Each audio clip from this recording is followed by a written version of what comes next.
Salut tout le monde, j'espère que vous allez bien. Aujourd'hui on se retrouve à la fin du mois de janvier pour vous faire du coup une nouvelle catégorie de vidéos que je vais mettre en place en 2021. Je vous en avais parlé sur Insta et vous aviez l'air vachement intéressé par ce type de vidéo, donc je me lance. C'est une catégorie de vidéos qui va parler de mes lectures. Donc là c'est les lectures du mois de janvier. Donc au moment où je filme la vidéo on est quelques jours avant la fin du mois, donc c'est très bien. J'ai lu 4 livres que j'ai à vous présenter et j'ai un manga que j'ai presque terminé, donc je vais quand même le mettre dans la vidéo parce que je suis vraiment sur la fin, donc je sais très bien ce que je peux vous dire dessus. Et que en fait comme je filme un tout petit peu avant janvier, c'est sûr je vais le finir avant de passer en février, donc je voulais le mettre dans les lectures de janvier. Est-ce que c'est clair? Je sais pas. Petit aparté aussi, j'ai l'impression que mes cheveux, vous les voyez beaucoup plus brillants et beaucoup plus, je sais pas, moins épais que d'habitude, ce qui est assez étrange parce que j'ai rien changé, mis à part que j'ai changé de shampoing, j'utilise un shampoing solide que j'ai eu par ma copine Florine, donc je me dis que c'est peut-être ça qui leur donne cet aspect vraiment très beau, donc je suis plutôt contente. Et aussi, deuxième aparté, je suis très contente, enfin vous allez le remarquer, je remets enfin du vernis. En fait depuis le premier confinement qu'on a vécu en mars l'année dernière, j'avais complètement arrêté de mettre du vernis, puis du coup avec le fait qu'on se lave souvent les mains, qu'on mette du gel et tout, j'avais un peu arrêté d'en mettre et là je me suis dit non Solène, tu adorais mettre ça donc tu en remets. Là ça fait 3 jours qu'il tient et c'est plutôt cool. Donc voilà, le retour des vernis, sachant que j'en ai plein derrière, j'espère que je vais me tenir à refaire comme avant, parce qu'avant je changeais 1 à 2 fois par semaine. Bref, voilà, on passe aux lectures de ce mois-ci. Donc si vous me connaissez ou si vous ne me connaissez pas, vous ne savez peut-être pas que je suis quelqu'un qui adore lire. Depuis toute petite je lis beaucoup et j'ai même fait des études littéraires et j'ai fait des études de lettres modernes, donc je suis vraiment une littéraire fan addict de fou. Et j'adore lire, donc j'ai lu beaucoup de classiques, j'ai lu beaucoup de... En fait je lis de tout, j'ai pas vraiment une seule catégorie de choses que je lis, mais là pour le coup c'est plutôt des lectures plaisir, pas vraiment de lecture classique à proprement parler. Donc, premier livre que j'ai à vous présenter, d'ailleurs c'est un livre que je vais mettre à vendre, donc si ça vous intéresse, il est sur mon Vinted. Donc c'est ce livre-là, donc c'est Le théorème des Catherine de l'auteur John Green, celui qui a fait Nos étoiles contraires ou encore Qui es-tu Alaska, ou La face cachée de Margot, enfin bref je pense que vous le connaissez. Donc en fait j'avais trouvé ce petit livre la dernière fois et je me suis dit tiens cool, j'ai jamais lu de John Green, on en a entendu énormément parler et j'avais lu le synopsis qui est plutôt sympa, donc je vous le lis. C'était 19 fois Colin ou Colin est tombé amoureux, 19 fois la fille s'appelait Catherine, pas Cathy, ni Kate, ni Kitty, ni Cathy, et surtout pas Catherine, mais Catherine avec un K. Et 19 fois il s'est fait larguer. Donc je me suis dit, tiens, ça va être un truc un peu fun et tout. Et je vous avoue que le livre est pas long, pourtant il fait ouais, un petit peu moins de 300 pages. Et c'est des écritures plutôt grosses comme ça. Mais j'ai eu beaucoup de mal à rentrer dedans. Franchement, j'ai pas du tout aimé ce livre. Enfin, pas du tout aimé, j'abuse peut-être un peu, mais... Plusieurs fois je me perdais dans l'histoire, etc. Enfin vraiment je pense que c'était pas du tout un livre qui m'était destiné, je pense. Donc je suis un peu déçue parce que du coup pour un premier livre de John Green c'est pas du tout le gros coup de cœur, sachant qu'en plus c'était un New York Times best-seller. Je m'étais dit cool, ça va être génial et tout.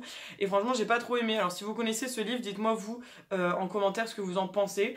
Moi j'ai eu beaucoup de mal des fois à comprendre l'histoire, je sais pas, je trouve que l'écriture elle est vraiment particulière et je me perdais vraiment dans l'intrigue. Donc voilà, j'ai pas trop apprécié. Je vous avoue que pour vous raconter même l'histoire, c'est même difficile, j'aurais vraiment du mal à vous le résumer. En fait c'est vraiment très difficile. Ce que j'ai retenu c'est que notre cher Colin ou Colin, je sais pas trop comment ça se dit, arrive à faire un théorème sur plus ou moins pourquoi il se faisait larguer, etc. Et tout au long de l'histoire, si j'ai bien suivi, il nous parle des différentes Catherine avec lesquelles il est sorti, et en même temps, enfin il y a du mélange entre passé, présent et tout. Enfin bref, j'ai vraiment eu beaucoup de mal avec ce livre. C'est pourquoi je le mets à vendre, donc si jamais ça vous intéresse, je sais que c'est pas du tout flatteur ce que j'ai dit sur ce bouquin, mais peut-être que vous êtes quelqu'un qui adore John Green et qui cherchait ce livre à tout prix. Donc du coup, je le mets à vendre, il est pas très cher, enfin bref, après le prix il est à négocier si vous voulez. En tout cas, voilà, si ça vous intéresse, n'hésitez pas à me demander mon Vinted, parce que je ne vais pas le garder, je préfère garder les livres que j'aime bien lire et que j'ai aimé, plutôt que de garder des livres comme ça qui ne m'ont pas plu. Donc si ça vous intéresse, n'hésitez pas. Et voilà, en tout cas j'attends vos retours par commentaire, parce que je vous avoue que du coup moi je suis un peu genre pourquoi je l'ai pas aimé, pourquoi tout le monde adore John Green. Enfin bref, c'est pas grave, hein, ça arrive. Ensuite, un autre livre, enfin un manga plus ou moins, que j'ai lu, du coup c'est celui que je vous ai présenté à Noël, que j'avais vu par mon copain, donc c'est celui-ci, c'est le Pretty Guardian Sailor Moon Eternal Edition, donc c'est la version rééditée qui est sortie récemment, en version toute cartonnée, avec les super beaux dessins que je vous avais montrés, comme ceci, enfin vraiment, il est vraiment magnifique. J'étais très surprise parce que contrairement à un manga habituel où je mets 30 à 45 minutes à le lire, celui-ci il m'a tenu quand même 2 ou 3 soirs parce que je le faisais durer, et je l'ai vraiment trouvé très bien. Alors je crois, si je ne me trompe pas, qu'il regroupe plutôt justement le manga Pretty Guardian Sailor Moon qui est sorti en 2014, plutôt que l'ancienne version des années 90. D'ailleurs j'ai aussi les mangas de cette version là, mais du coup là c'est la version plus ou moins condensée, accélérée, c'est pour ça qu'il n'y aura que 10 tomes, et franchement c'est très bien résumé, je trouve qu'il y a même des petits détails qu'on n'a pas en plus dans l'animé, donc ça c'est vraiment très très bien, et enfin vraiment celui-là je l'ai apprécié, j'ai déjà le tome 2 que mon copain m'a offert pour nos 5 ans, donc voilà, j'ai très très hâte de lire la suite. En tout cas sur celui-ci, j'ai vraiment apprécié, le chara design est vraiment joli, les bulles elles sont très très claires, les dessins vraiment ils sont très très beaux, enfin c'est assez incroyable, les pages elles sont assez épaisses et vraiment il se lit tout seul, il se lit bien, et je trouve que le fait que ça vale 15 €, c'est vraiment... Enfin, ça vaut son argent parce que ce sont des très belles pages qui sont très épaisses, on a des très beaux dessins, enfin bref, vraiment un super manga. Si jamais vous n'avez jamais lu Sailor Moon, je vous conseillerais peut-être plutôt cette version-là que l'autre version que j'ai en petit format, d'ailleurs les petits à 6 ou 7,90 là. Et en tout cas une très très belle version, et je pense que... si jamais vous êtes une fan de Sailor Moon, ça devrait vous plaire parce que même si c'est une version condensée, moi je sais que je l'aime énormément. Là dans ce tome là, on est arrivé à peu près jusqu'à l'endroit où Jupiter s'est révélé je crois, et on n'a pas encore eu Vénus. Donc là il y a Sailor Moon, Mercure, Mars et Jupiter, et dans le tome 2 du coup je pense qu'on a la révélation de Vénus et le reste. Mais du coup voilà, c'est pour vous situer à peu près dans l'histoire. En tout cas très très bien, je suis très contente qu'ils aient fait cette version, je l'adore, et ça j'étais vraiment contente de l'avoir lu, ça m'a fait vraiment plaisir. Ensuite, une autre série que j'ai commencé, alors je sais pas du tout si vous êtes dans cette vibe là, j'ai commencé la série Calendar Girl, donc là j'ai déjà commencé janvier, j'ai déjà lu janvier et février. En fait je voulais faire un livre par mois, mais je vous avoue que l'histoire elle m'a tellement prise que du coup, en fait je me suis laissée tenter d'en lire plus, d'ailleurs j'ai déjà commencé le mois de mars. Mais bon, voilà, donc pour vous parler des Calendar Girl, je sais pas si vous connaissez, je pense que vous connaissez parce que c'est quand même assez connu, on en a pas mal entendu parler. Donc c'est de la New Romance, hein, donc c'est des livres qui sont sortis récemment, je crois que ça date genre de 2017. En fait c'est sorti au moment de la vibe où il y avait tous les livres un peu genre After, 50 nuances degrés, etc. Moi je vous avoue que c'est pas de la lecture qui m'a intéressée, après je comprends hein, les personnes qui aiment ces livres, etc. Moi je sais que j'ai vu les deux premiers, je crois que j'ai peut-être même vu le troisième, je sais plus, 50 nuances degrés, et j'ai pas vu le troisième. J'ai pas forcément apprécié les films, après les livres on m'a dit que c'était différent, mais bon c'est pas du tout mon style de livre en général. Et les Calendar Girls, j'en avais entendu parler, on m'avait dit que c'était à peu près le même genre, je m'étais dit oui bon d'accord. Je les avais vus à Noz cet été, c'était 4 € le livre, et je m'étais dit mince il y en a quand même 12, sachant que ça se peut qu'on aime peut-être pas la saga, je me suis dit mince €, et si j'aime pas la saga je fais quoi. Bref, en tout cas je me suis mise quand même à les acheter, j'ai trouvé une nana qui vendait la collection complète sur Vinted, je crois que j'ai dû payer aux alentours de 20 €. Donc je me suis dit c'est déjà un peu mieux, si j'aime pas je pourrais toujours la revendre parce que je sais que c'est une série qui a beaucoup plu. Donc pour vous faire à peu près le topo, plus ou moins, Calendar Girl du coup c'est l'histoire de Mia, je vais pas vous lire les synopsis mais parce que j'ai encore très très bien l'histoire en tête. Mia qui doit payer des frais d'hospitalisation je crois pour son père qui est hospitalisé dans le coma.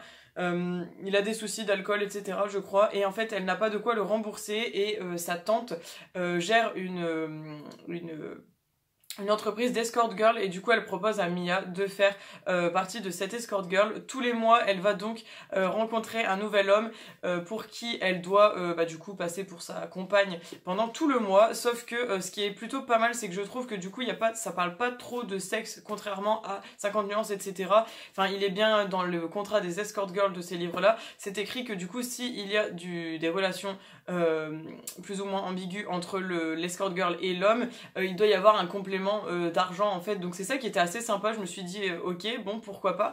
Et donc dans le mois de janvier, Mia elle rencontre un mec à Chicago si je me trompe pas, et qui s'appelle West, d'ailleurs j'ai retenu, et franchement celui-ci je l'ai dévoré, j'ai vraiment adoré. Et d'ailleurs Mia se rend compte, attention spoiler, elle se rend compte qu'elle s'attache un petit peu beaucoup trop à West, et lui aussi d'ailleurs, et du coup c'est plutôt cool parce que c'est pas que basé sur cette histoire d'argent et de sexe plus ou moins, là on se rend compte qu'il y a vraiment des sentiments etc, et franchement j'ai bien aimé, ça se lit tout seul, c'est des très grandes écritures comme ça, et on a même pas 200 pages hein, je crois, il y a genre 180 pages, ouais c'est ça, 150 pages, donc ça se lit vraiment bien, et j'ai carrément adoré ce livre là. Et du coup en fait ce qu'on apprend c'est que Mia aimerait bien rester toute l'année avec West, sauf que malheureusement son contrat dure un mois, et il y a déjà un autre homme qui l'a réservé pour le mois de février, ça fait bizarre dit comme ça. Et donc c'est là qu'on arrive au mois de février, donc Mia est repartie et elle va, je ne sais plus où, voir un peintre, parce que cette fois c'est un peintre qui a besoin d'une muse, un français d'ailleurs, ce qui est assez rigolo, et du coup elle passe tout le mois chez son peintre, et en fait elle a encore une fois une autre relation complètement différente, et je trouve que le fait qu'on ait ces livres du point de vue de Mia, c'est plutôt intéressant, on arrive facilement à, je dirais peut-être pas s'identifier à elle, mais je trouve qu'on arrive facilement à être empathique avec elle et à comprendre un petit peu ce qu'elle ressent et ce pourquoi elle fait ce qu'elle fait. Je sais pas trop si vous voyez ce que je veux dire, mais par exemple, enfin ce qu'elle fait, elle le fait pas à la base pour le plaisir, elle fait vraiment ça pour rembourser les frais, etc. qu'elle doit faire pour son père qui est dans le coma. Et du coup, je trouve que c'est une assez jolie histoire. Enfin, franchement, j'aime vraiment bien. Après, j'en ai lu que 2 pour l'instant. J'ai commencé Mars, j'avoue que j'essaie de pas trop le lire parce que comme je m'étais dit d'en faire un par mois, voilà, mais vraiment, l'histoire, elle m'a transcendée. Ça a été vraiment ma plus belle découverte, je pense, pour ce début d'année 2021, même si ces livres sont assez vieux, j'avoue. Normalement, ils coûtent 9,95 € unité 9, si jamais ça vous intéresse. Mais n'hésitez pas à les checker sur Vinted, il y a beaucoup de gens qui les vendent sur Vinted. Moi, j'ai regardé beaucoup d'annonces avant d'acheter les miens. Et en tout cas, vraiment, j'ai beaucoup apprécié. En plus, ce qui est assez sympa, c'est que chaque tome a une couleur différente. Là, c'est rose, orange, Mars, je crois que c'est bleu. Et c'est jamais les mêmes dessins. Enfin, là, on a une femme qui est debout, là, on a une femme qui est assise. Enfin, vraiment, j'ai bien aimé. Enfin, ça se lit vraiment bien. Je crois que le tome 2, il avait pas plus de... Ouais, c'est ça, il avait 150 pages aussi. Donc, c'est des livres qui se lisent plutôt bien. Je pense qu'on pourrait attacher ça à des romans de gare ou des romans détente. Mais moi, c'est des choses que j'aime bien lire parce que je suis quelqu'un qui lit énormément avant de dormir parce que je trouve que ça m'apaise et ça permet de mieux dormir. De toute façon, je ne sais pas si vous le savez, mais le fait de lire avant de dormir, c'est très bon déjà pour stimuler le cerveau, etc. Et ça permet de s'endormir sereinement. Donc moi, j'ai toujours fait ça depuis des années. Je regarde un petit film et puis après, je vais me poser dans mon lit avec un bouquin. C'est pour ça que je lis plutôt beaucoup dans le mois. Après, il y a des soirs où je lis pas parce que je suis plutôt fatiguée et que du coup, je m'endors tout de suite. Mais je lis quand même très régulièrement. Donc voilà pour cela. Je pense que j'ai pas d'autre chose à vous dire. J'ai pas trop envie de spoiler, etc. Mais franchement, j'ai adoré ça. En plus, je trouve que bon, ils sont pas si chers que ça. Après, oui, c'est vrai que si on les achète 9, 10 € x 12, ça fait quand même 120 € la saga. Mais sachez que d'occasion, vous les trouvez facilement, peut-être même sur le Bon Coin ou sur d'autres plateformes de revente, peut-être même sur Facebook, il y a des gens qui les vendent, je sais pas trop. En tout cas, voilà. Et du coup, pour le petit manga que j'ai commencé à lire et que j'ai presque terminé, c'est justement les short stories de Sailor Moon. Donc là, c'est le tome 1, j'en avais eu 2, je vous avais parlé dans mes cadeaux de Noël. Du coup, j'avais eu les 2 par ma copine Lucie. Et du coup, j'ai commencé, vous voyez, je suis presque à la fin. Et en fait, c'est plutôt sympa parce que si vous connaissez au niveau des mangas, c'est plutôt des one-shots. Donc des one-shots, c'est des espèces de petites histoires, mais qui n'ont pas de lien entre elles. Donc là, en fait, les 3 premiers chapitres, ça porte sur Chibiusa, donc la fille de Sailor Moon. Et une fois, j'étais arrivée sur un chapitre complètement adressé à Jupiter. Et là, j'arrive sur un chapitre complètement adressé à Sailor Mercury. Donc c'est vraiment cool. Je trouve qu'on a pas mal de petites histoires comme ça et ça change. Et c'est vraiment sympa. Au niveau des dessins, ils sont plutôt jolis aussi. Enfin, ça reste des dessins de manga, hein, tout simplement. Mais voilà, j'aime beaucoup, ça se lit très bien. Et c'est vraiment sympa pour compléter la collecte Sailor Moon. Franchement, je suis vraiment contente d'avoir ce manga et du coup d'avoir le deuxième parce que ça a été une belle découverte aussi. Et je peux vous le conseiller parce que je trouve que si vous êtes fan de Sailor Moon, ça peut beaucoup vous plaire. Si vous n'êtes pas fan, je sais pas si vous aimerez parce que le fait que ça soit plein de petites histoires qui n'ont pas de sens entre elles, est-ce que ça vous donne un intérêt, je ne sais pas, mais en tout cas pour les grosses fans de Sailor Moon comme moi, c'est très bien. En tout cas, moi j'en suis vraiment comblée et très contente. Voilà, en plus très belle couverture, bref. Voilà. Du coup, voilà pour mon bilan des lectures de ce mois de janvier 2021. Je trouve que j'ai plutôt bien commencé l'année. J'ai l'impression que j'ai pas lu beaucoup de livres parce qu'il n'y a pas énormément de pages dans tous ces livres. Mais bon, je trouve qu'une moyenne de 4 livres et un manga, enfin 3 livres et 2 mangas, parce que celui-ci c'est quand même un manga, c'est plutôt une bonne moyenne. Du coup, n'hésitez pas à me dire en commentaire si vous appréciez cette nouvelle catégorie de vidéos ou pas. Parce que je sais que sur Instagram ça vous tentait, mais du coup c'est vrai que j'ai pas pensé à vous poser la question dans mes dernières vidéos pour YouTube. Mais bon, je pense que la plupart des gens... Enfin, il y a des gens qui me suivent sur Instagram et qui me suivent pas sur YouTube et inversement, mais du coup je me dis que peut-être du coup vous aurez un autre avis. Donc n'hésitez pas à me dire tout ce que vous pensez en commentaire si jamais vous aimez vraiment cette nouvelle catégorie ou pas, et n'hésitez pas vous à me dire ce que vous avez lu ce mois-ci, ça m'intéresse énormément. J'adore découvrir de nouveaux livres. Enfin, pour vous dire, sur mon appui de fenêtre dans ma chambre, j'ai un panier gros comme ça que j'ai acheté chez Action avec que des livres à lire. Donc je peux vous dire que cette catégorie de lecture du mois, elle va tenir un long moment. Enfin, ça c'est une série, je suis vraiment sûre de vous la tenir. Donc j'espère que ça vous aura plu. Moi je trouve que ça me plaît énormément de vous partager mon avis et de vous conseiller un petit peu sur les livres. Et voilà. D'ailleurs, n'hésitez pas à me dire du coup, je sais pas s'il y a beaucoup d'étudiantes ou d'étudiants encore sur ma chaîne. Je sais qu'il y a une moyenne d'âge de 25-30 ans, mais je me dis, il y a peut-être des étudiants ou des étudiantes qui passent par là. Est-ce que ça vous intéresse que je vous fasse une vidéo sur ma licence quand j'ai fait une licence de lettres modernes? Et ensuite, je peux aussi vous parler de mon master parce que j'avais fait un master MEF pour devenir professeur des écoles. Donc je sais que les vidéos comme ça sur les études et l'orientation post-bac, c'est assez intéressant. Là, je pense qu'on va arriver dans la bonne période. Pour orienter un petit peu tous ces lycéens et lycéennes et aussi tous les étudiants qui partent ensuite en master, donc n'hésitez pas à me dire. Je crois que je vous avais déjà demandé pour la licence mais je me rappelle plus, donc je vous repose la question. Bref, j'arrête de parler, je vous attends en commentaire pour vos avis sur cette vidéo et pour vos lectures du moment. N'hésitez pas à me dire s'il y a un genre que vous préférez ou autre. Voilà. Je vous fais plein de gros bisous, on se retrouve dans les commentaires, n'hésitez pas à liker, partager et surtout à vous abonner si c'est pas encore fait, ça me ferait super plaisir de vous voir rejoindre ma Colorful Family, ça me fait vraiment plaisir quand je vois le nombre d'abonnés qui augmente et puis ma passion c'est vraiment de vous répondre par commentaire maintenant. Donc c'est tout, je vous laisse, je vous fais de gros bisous, on se retrouve mercredi dans une nouvelle vidéo parce que la vidéo elle est déjà tournée pour mercredi et samedi prochain je vous ferai une vidéo sur un make-up de Saint-Valentin comme je vous avais promis, j'espère que ça arrivera pas trop tard. Et puis en attendant, prenez soin de vous, plein de bisous, ciao ciao.